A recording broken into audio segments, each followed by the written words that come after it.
few top-end competitive options are being trimmed away in the process, competitive multiplayer Pokémon looks set to become the most accessible it has ever been for players with cognitive disabilities. Releasing globally on April 8, 2026, Pokémon Champions is a standalone app for Nintendo Switch and coming later this year to mobile devices, which dramatically revamps online ranked competitive Pokémon gameplay, and detaches the experience from the series' single-player RPG entries. Champions will most likely be available by the time this video is published, and will allow players to collect creatures, customize their stats, and engage in battles, theoretically without ever spending money to purchase a mainline Pokémon RPG. While Pokémon Champions isn't yet available at the time of writing this video script, there is a good amount of official footage of the game available online from recent preview coverage, and as such, a number of changes can be seen that are interesting from an accessibility perspective. First, for players not usually familiar with the niche mechanics data needed to succeed at competitive Pokémon, Champions has revamped numerous areas of the battle experience to better communicate important information to players, rather than relying on players having pre-existing knowledge. When fighting against an enemy Pokémon, their health bar will now show a percentage number for their remaining health. This should make it easier to, at a glance, tell how many more uses of an attack will be needed to knock an enemy Pokémon out. While an attack's damage is not always 100% consistent, most attacks deal damage within a slightly randomized range of values, it will make estimating kill ranges easier. Additionally, when switching out your active Pokémon for others in rotation, you can see the enemy team's damage percentage numbers. This includes Pokémon which were out on the field during prior turns but are not currently on the field. This makes a big difference for players with memory inconsistency, helping to track the current health of enemy Pokémon that have been pulled back into reserve. The same menu also shows you if one of the Pokémon on the enemy team's bench has Mega Evolved so far in the match, and if they still have HP left. While this will be somewhat useful in best of one single elimination matches, it will be particularly useful in best of 3 tournament settings, lessening the risk of mistakenly remembering a Mega Evolution occurring on a specific team in round 2 of a match, and thinking that that memory was from a Mega Evolution in round 3, and then not realizing that they still have their Mega left to use.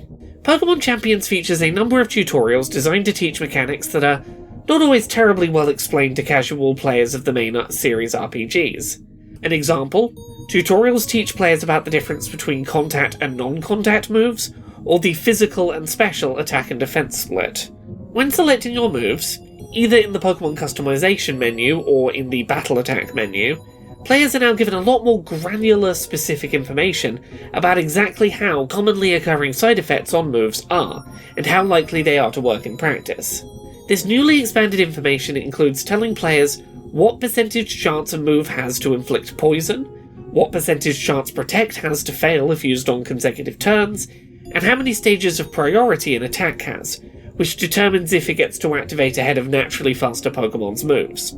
Lastly, moves which increase or decrease stats on a Pokémon still show how many stages the stat level has been impacted by, but also now shows a multiplication number for what that stat change means in real-world terms. Players will, for example, no longer need to inherently know that a 4-stage attack stat increase translates to a 3 times modifier on damage dealt.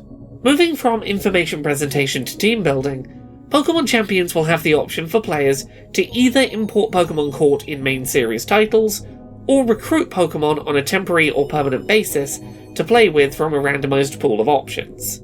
Perhaps the biggest change made to Pokémon Champions compared to prior competitive Pokémon gameplay formats is that, from all accounts, it seems like Pokémon Champions is doing away with IVs, or individual values.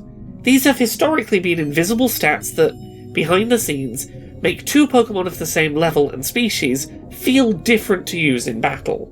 If you were to catch 2 wild Pikachu at level 5, and one had a higher speed IV, that one would by default attack first in fights.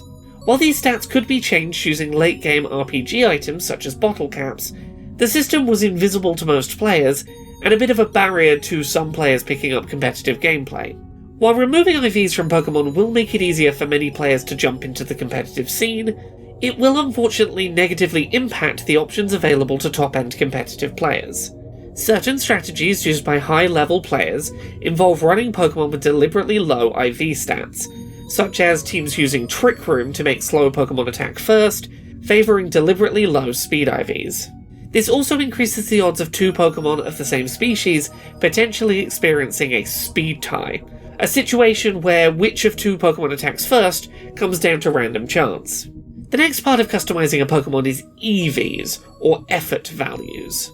In the main series Pokemon games, EVs are stats that your Pokemon gains based on the types of Pokemon that they fight against, or by consuming specific items.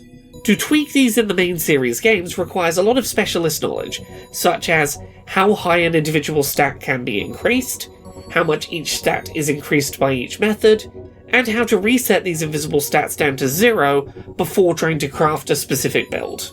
Most casual players have no idea that the Pokemon species that they're battling against while leveling up are invisibly increasing specific stats behind the scenes that may or may not be optimal for their Pokemon's build. In Champions, players can simply use a visual slider to set their Pokemon's EVs manually, tweaking them up or down at will. This will need to be where top-end players attempt to define the stats that make their Pokemon different from their opponents. Pokemon also have something called a nature, which basically causes one of their stats to increase more quickly than usual, and one stat to raise more slowly. These can be easily changed in Champions via a menu. Your chosen nature will bestow or take away bonus stat points at various EV thresholds, which are now clearly shown in the EV training slider. Lastly, abilities, which generally offer passive buffs or debuffs to a Pokemon, and moves that a Pokemon can learn, can also be manually altered from a menu. Previously, some moves that a Pokemon could learn were hidden behind secretive invisible mechanics. For example, egg moves, which could only be passed down to a species via breeding chains. In Champions, it seems like egg moves can now be learned like any other move in the customization menu, reducing some of the obfuscation inherent in those mechanics. Moves also seemingly have their power points, or PP, by default maxed out, meaning that a move can be used as many times as possible in one battle without having to go into the main series games and find items to maximise that number.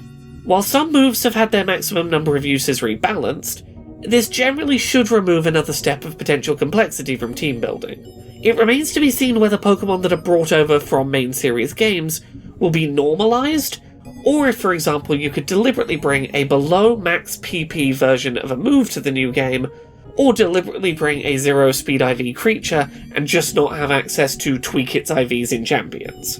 While I do think that, generally speaking, the changes made to simplify Pokemon stat selection and alteration are going to be very positive, there is a caveat to go along with that praise: monetization.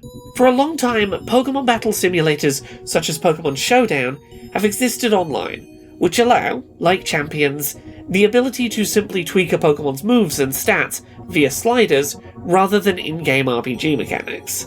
The difference is that, while Pokemon Showdown is entirely free, Pokemon Champions is a free-to-play game. Players will need to use a currency called VP, or Victory Points, to pay for altering their Pokemon's stats, nature, moves, and more, with it unclear at present how much of a grinding process that will ultimately be to gain. From everything shown prior to release, it seems like VP will not be possible to directly pay real-world money to unlock. Players will be able to pay real money for a starter pack, costing $9.99 USD, that will, for example, come bundled with 50 training tickets, which we assume will pay for a Pokemon to have all of its stats fully altered in one go. So there is some degree of ability to spend real money rather than earning VP in-game, and as such, we want to be cautious about what that level grind is like. We also don't know if transferring Pokemon from other games into Champions will come with a VP cost as well. In practice, it'll entirely depend on how easy it is to earn VP through online battles. If it's not too much of a grind, this might be alright, but it is an aspect of the game that I know poses an accessibility concern for some disabled players with impulse control impacting disabilities. With the monetization issue set aside for a moment, one last accessibility benefit for Pokemon Champions is that a lot of the attack animations in the game seem to have been made faster than those seen in the main RPG titles. This will, to some degree, be useful for players with conditions such as ADHD. While players will still need to wait for their opponent to make their choice of move, the actual attack animation phase should be a lot faster.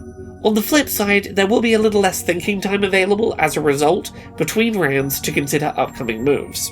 I plan to have further accessibility-focused coverage of Pokémon Champions posted in the coming days, once I've had some time to go hands-on with the game myself and get a sense for its monetization strategy. I'm also aiming to start streaming ranked gameplay over on Twitch, to see if I've got what it takes to take competitive Pokémon seriously in this new format. Fingers crossed that the monetization, in practice, feels less predatory than Pokémon Unite did. God, there were so many pop-ups anytime I opened that game trying to get me to spend money. Thank you so much to this month's Patreon backers, who help make this show possible. You can support the show and everything I do at patreon.com/LauraKBuzz.